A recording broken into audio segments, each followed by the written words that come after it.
Mən şəhidəm. Vətən üçün tökdüyüm tər şəhiddir. Torpaq üçün şəhadəti gözə alan Allah şahid, hər bir igid ər şəhiddir.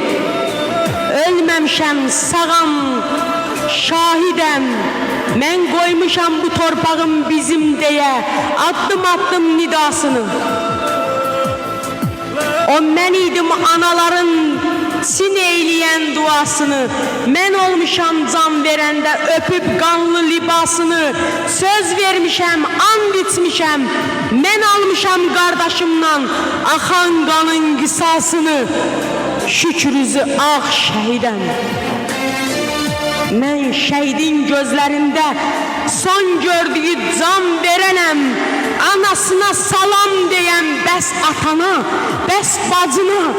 Mərmilərin arasında başım dizin üstə qoyub say ağlayan.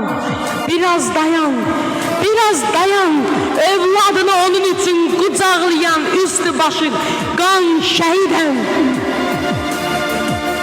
Yaxşı, yaxşı baxın mənə. Əlim, qolum, gözüm şəhid. Nəfəs şəhid, nəfəsidir. Dodaq şəhid, sözüm şəhid. Ölüm kimi gözəl nə var? Şəhid olsun o daş məzar. Mən hər gecə boğuluram. Mən hər günə doğuluram. Mən hər günə doğuluram. Hər gün olur özüm şəhid.